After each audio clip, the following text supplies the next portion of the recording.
Olá, seja bem-vinda a mais um podcast Mulher, Fé em Deus. E nesse podcast a gente vai dar continuidade ao que a gente começou no nosso primeiro episódio, que foi justamente falar sobre quem é Jesus. Quem é Jesus?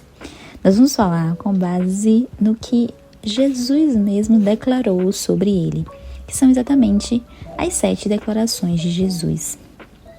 E aqui a gente vai começar o nosso podcast exatamente como a gente começou o nosso primeiro podcast, que é te perguntando: como você descreveria Jesus para alguém? Como você descreveria Jesus para um amigo, para um colega? O que você diria sobre quem é Jesus? E essa reflexão é muito importante porque ela vai te ajudar, vai te guiar a entender sobre como é e como está o seu relacionamento com Jesus. Como você vê Jesus também é um sinal, é um símbolo de como é a sua fé.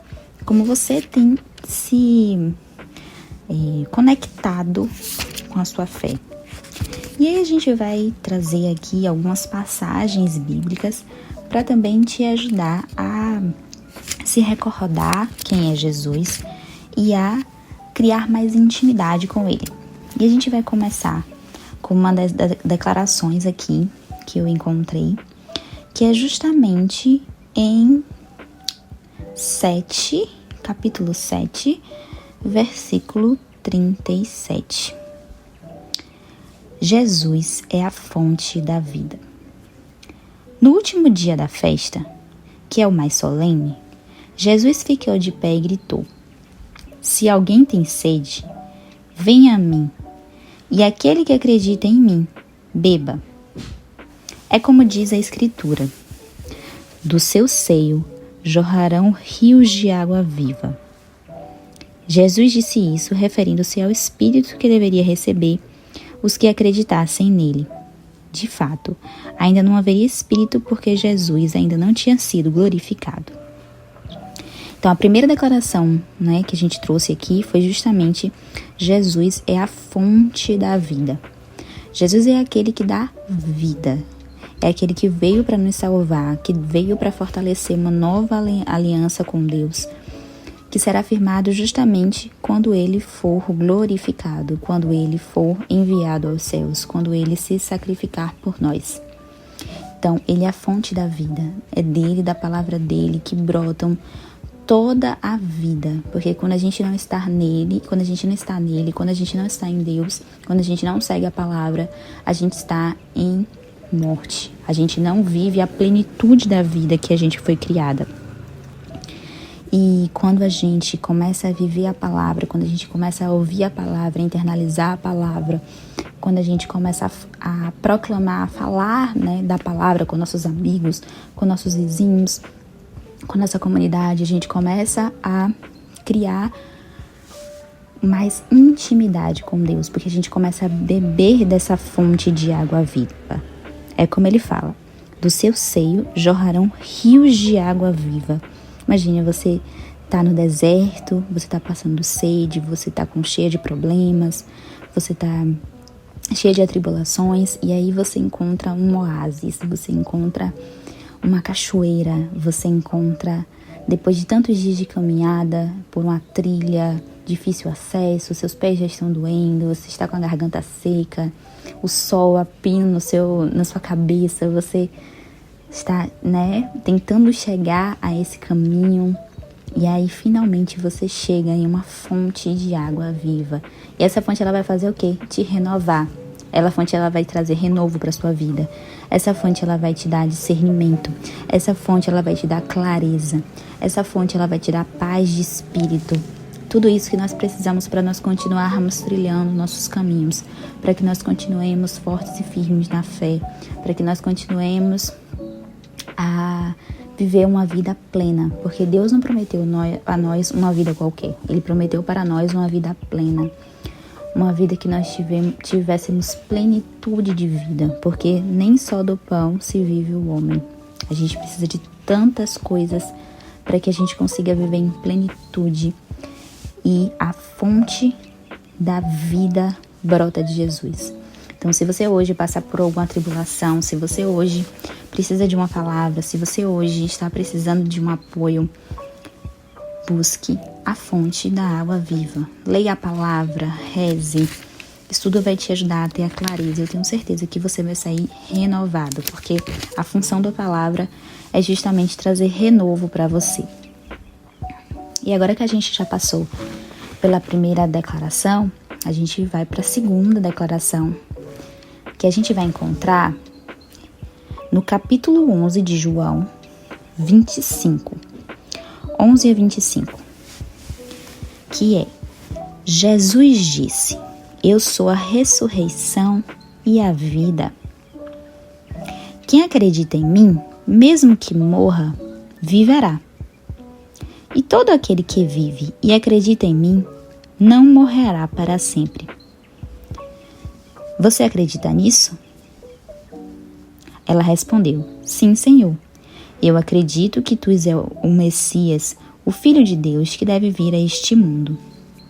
Eu gostei muito que ele perguntou para ela, né? Você acredita nisso? Jesus pergunta a Marta: você acredita nisso? Você acredita nisso? É a pergunta que se fica hoje. Você acredita que Jesus é a ressurreição, é a vida? É a pergunta que nós devemos fazer todos os dias, para que nós nos firmamos na fé, para que nós acreditemos na nossa vida, no nosso testemunho, para que nós continuemos a testemunhar quem é Jesus na nossa vida. Aqui, nesse momento, é o momento da ressurreição de Lázaro. Maria e Marta, elas eram próximas de Jesus e elas veem seu irmão definhar e falecer. E Jesus diz a ela, né? Seu irmão vai ressuscitar. Aí Marta disse: eu sei que ele vai ressuscitar, mas na ressurreição, no último dia, quer dizer, ele já tinha dias de morto, ele já estava dias definhando numa cama. Como é que ele vai ressuscitar? Como é que esse corpo vai ressuscitar? É impossível. Então, na nossa visão humana, tudo é impossível. Na nossa visão humana, que é limitada, a gente não consegue ver o todo. Mas Deus, ele é muito mais do que nós. Ele é muito mais do que nós podemos ver. É muito mais do que nós podemos conceber. E Jesus é esse caminho, é a ressurreição. E Jesus ressuscita Lázaro, mesmo depois de toda a tribulação, mesmo já sendo impossível a sua ressurreição. Ele vai lá e traz Lázaro de volta. Então, é importante a gente ler essas passagens para que a gente sempre firme a nossa cabeça, o nosso julgamento, que para Deus nada é impossível.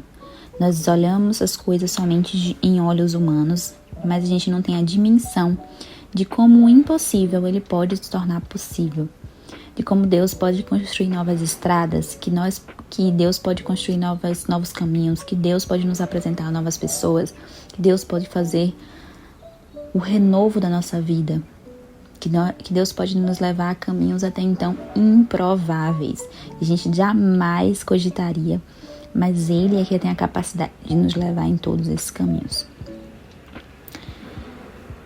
Dito isso, nós vamos para mais uma declaração, que é justamente em João também, em 14:6.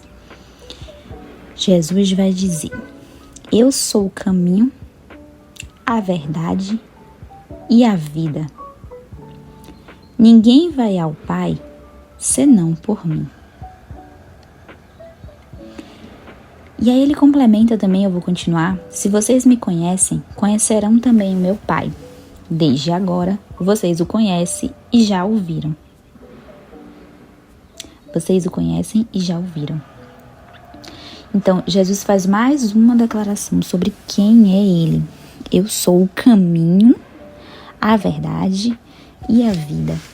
O caminho, Jesus ele vai traçar os caminhos, né?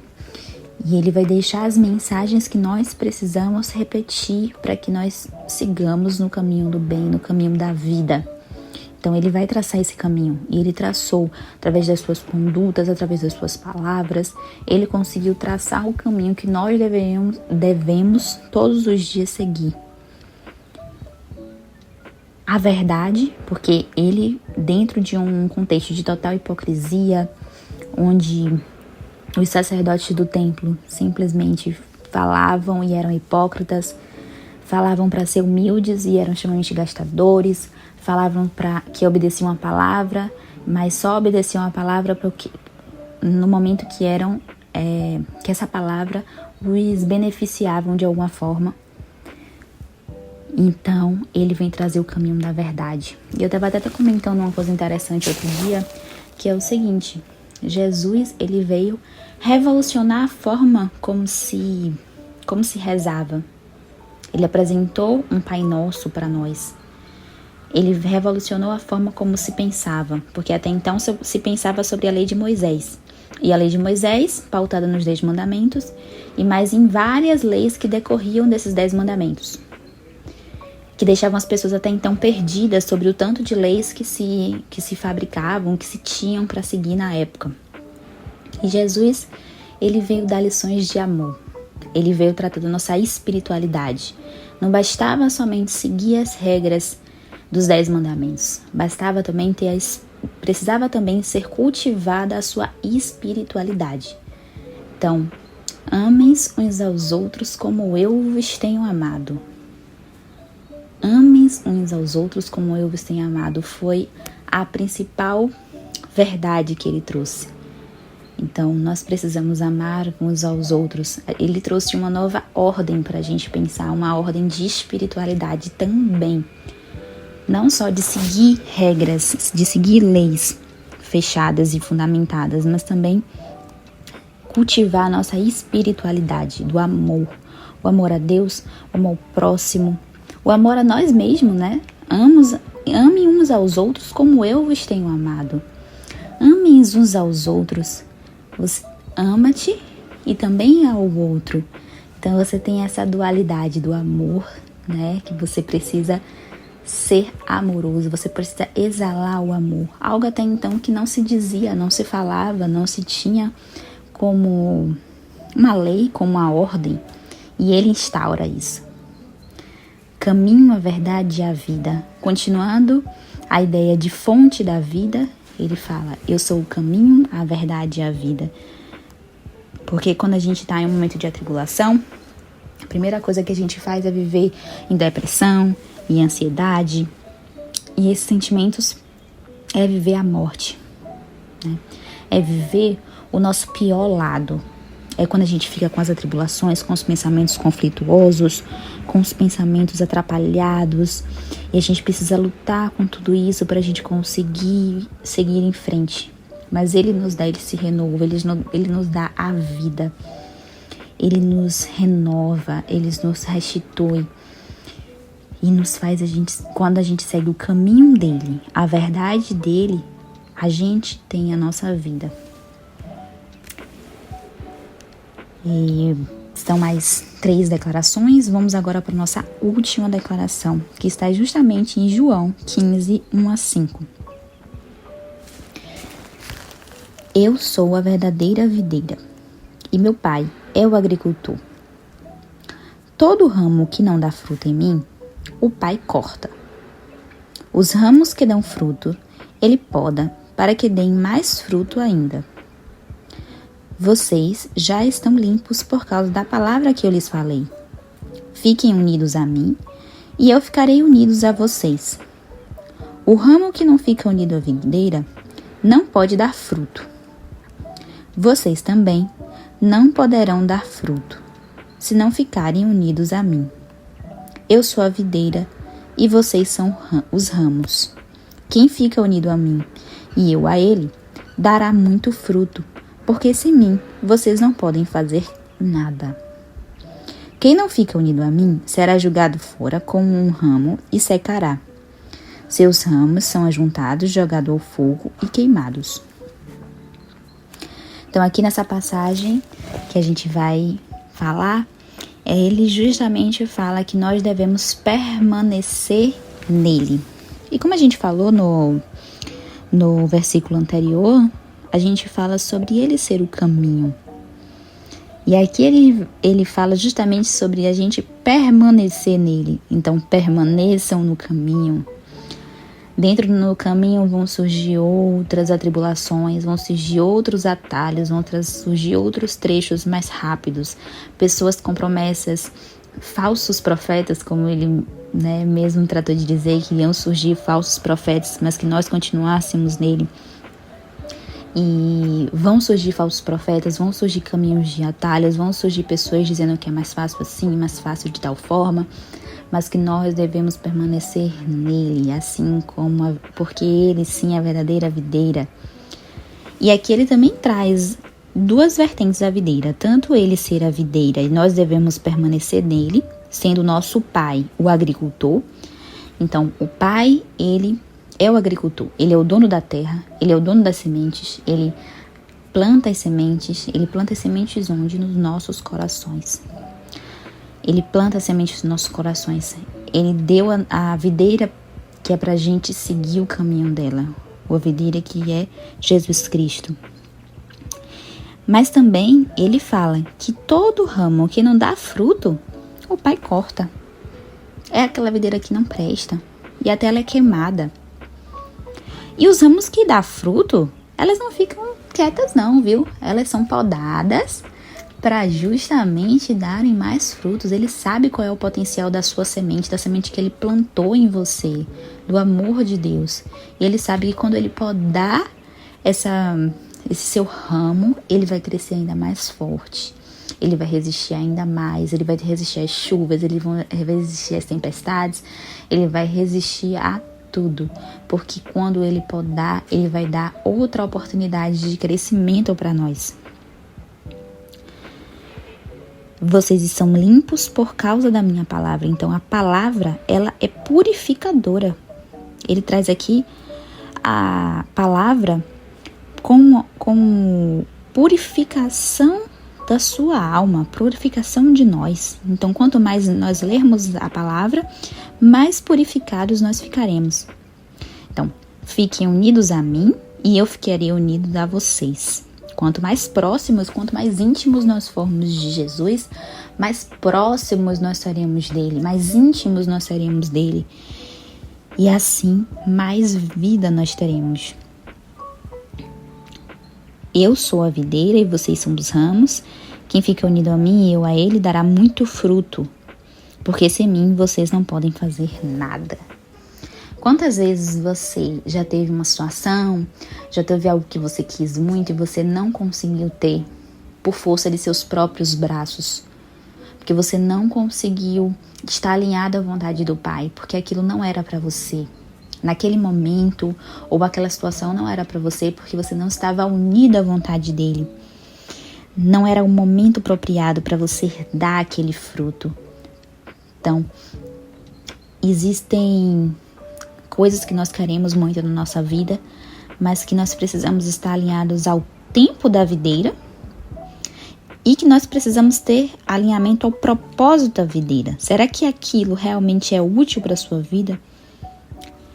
Quem fica unido a mim e eu nele dará muito fruto. Ou seja, se você estiver dentro do propósito divino, se você estiver unido a Deus, em intimidade com ele, você dará muitos frutos.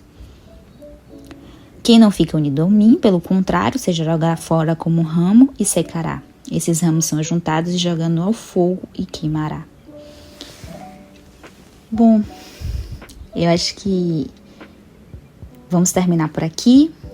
Foi bem incrível estar com você. Que bom que você assistiu esse podcast. Foi ótimo estar aqui com você. Ler sobre as passagens que Jesus mesmo fala sobre quem ele é. Espero que você tenha gostado desse podcast. Não esqueça de nos seguir, tanto aqui nessa rede social que você está assistindo, ativar as notificações para que você continue recebendo os conteúdos que a gente posta aqui. E se você tiver sugestões de temas, pode deixar aqui também nos comentários, que vai ser ótimo, porque assim ajuda muito a produção aqui para vocês. Eu espero que você tenha gostado. Nós nos vemos no próximo episódio. Então, mulher, fé em Deus. Vamos continuar o nosso caminho de fé. Então, no amor de Deus, eu vou encerrar mais uma edição do nosso Mulher, Fé em Deus. Então, até a próxima.